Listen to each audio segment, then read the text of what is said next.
يتكلمون على ريكارد.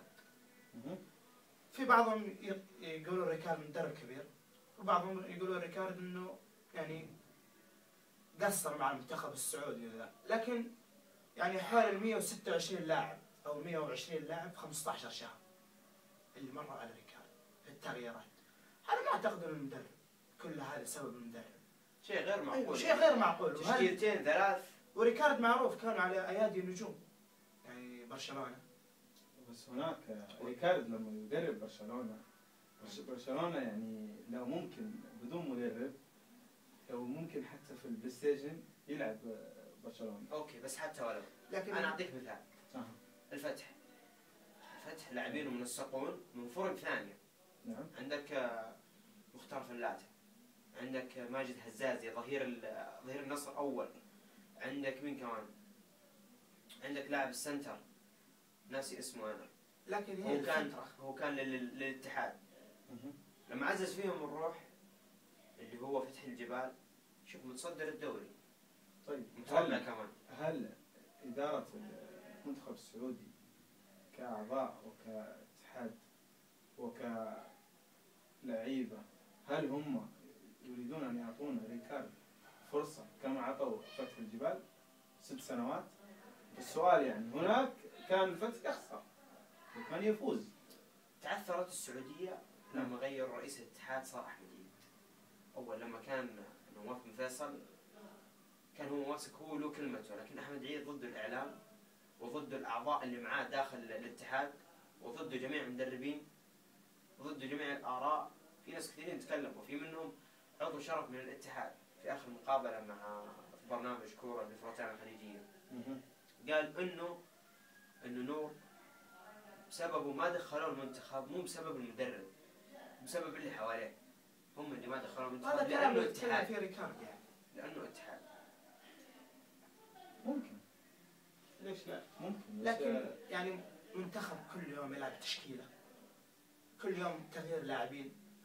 أنت بطولة لازم يكون لك استقرار. هذا البداية إذا بتطور الفريق لازم يكون فيه استقرار. لازم يصير فيه تعود وتفاهم. طيب السؤال الفريق يعني. أين روح المنتخب السعودي الذي لعب في المباراة الودية أمام الأرجنتين؟ ممكن بسبب كثرة الجماهير، وممكن النفسية اللي كانت موجودة في اللاعبين قبل المباراة، يمكن غير نفسيتهم لدخولهم كأس الخليج. يا أخي ترى احنا نقدر نتمرن، عندنا ملاعب، عندنا صالات رياضية، عندنا كل شيء. عندك الأهلي المصري عندهم موقف الدوري، عندهم كل شيء موقف، يتمرنون صالات رياضية، خذوا دوري أبطال أفريقيا وراحوا إلى كأس العالم وراحوا إلى دور الثمانية. بسبب إيش؟ بسبب صالات رياضية. بس إحنا إيش عندنا؟ إحنا ما عندنا شيء. إحنا حتى عالم تأخر على التمارين، ما في مواظبة في الأكل، في الوجبات اليومية. أكثر لعيبة السعودية كذا، أمثالهم سعود حمود، أمثالهم فهد المولد، نايف هزازي، أكثرهم. قال نور أصلا لازم إذا في روح في داخل السعودية لازم كل واحد يبتعد عن كلمة عادي. أوكي اليوم أنا آكل وجبة سريعة، يا رجال عادي، ما في مشكلة. أبطل بكرة أبتعد عنها، خلاص أوكي غاز، واليوم بشرب خلاص بكرة ما في، عادي يا رجال. وبرضه محمد نور تكلم عن الروح، قال له إنه المنتخب فيه أكثر من لاعب مثل بصاص. صحيح. تكلم عن بصاص، وقال إنه عبد العزيز الدوسري لاعب مميز، لكن الإصابات هي اللي عثرته. وقال له إنه داخل المنتخب هو بصاص راح يسوي. عندها نقطة محددة على إبراهيم غالب. هل إبراهيم غالب لاعب يستحق إنه ما ينضم المنتخب السعودي؟ بالعقل هذا. لاعب يستحق وبقوة. بكل جدارة.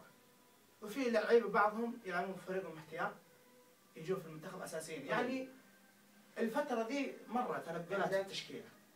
الفترة هذه عندك الفريدي وهو ساوي في بطولة غرب آسيا، لما لاعبين لا يتمرنون وجالسين، وفي أسبوع واحد استدعاهم التدريب تقريبا 3 أيام أو 4 أيام ودخلهم البطولة. أنت داخل ليش؟ داخل تجامل يعني؟ تبغى تخلص البطولة وتمشي؟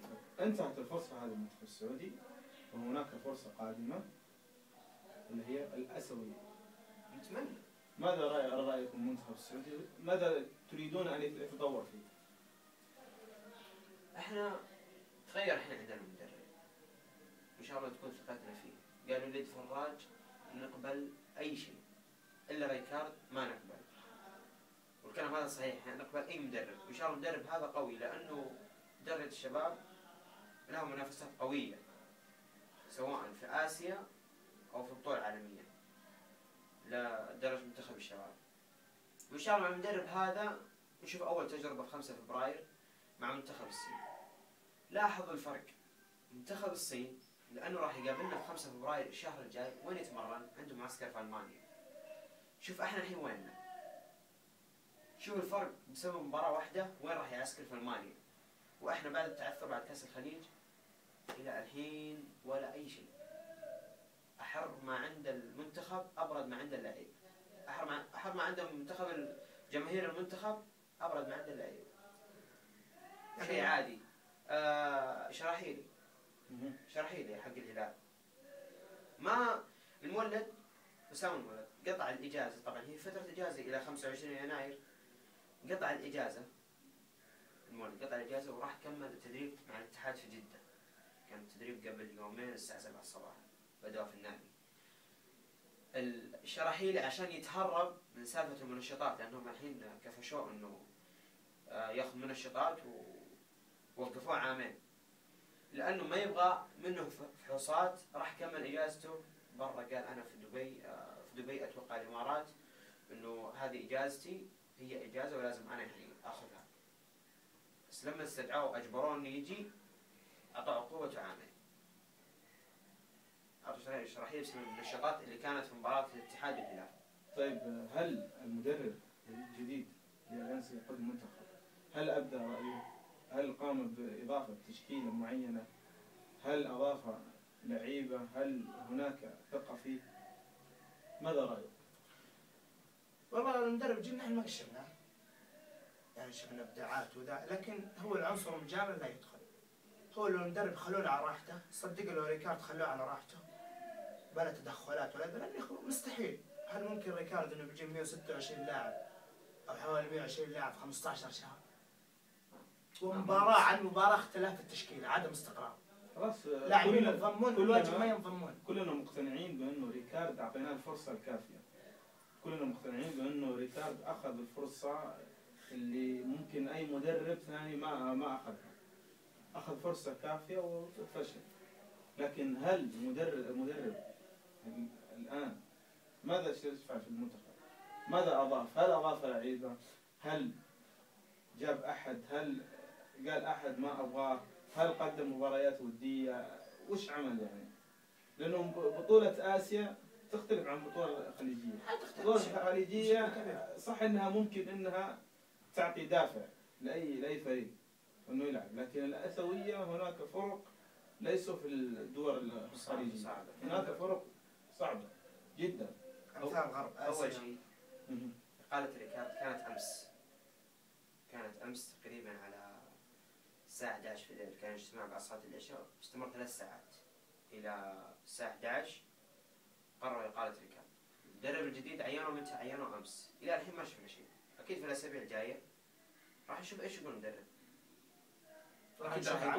أكيد راح يكون في مؤتمر صحفي يتكلم عنه هو فيه، وعن المدير حق المدير مساعده اللي هو الجريني. أكيد راح يتكلمون وراح نشوف احنا، وإن شاء الله إنه يرضي. هل هناك رأي قبل أن ننهي حوارنا بالحلقة هذه؟ الرأي اللي بقوله أنا إنه يبعدون عنصر المجاملة عن المنتخب السعودي، واللاعب اللي يستحق إنه ينضم. فأنا اللي يعني حايز غضبي مرة إنه إبراهيم غالب.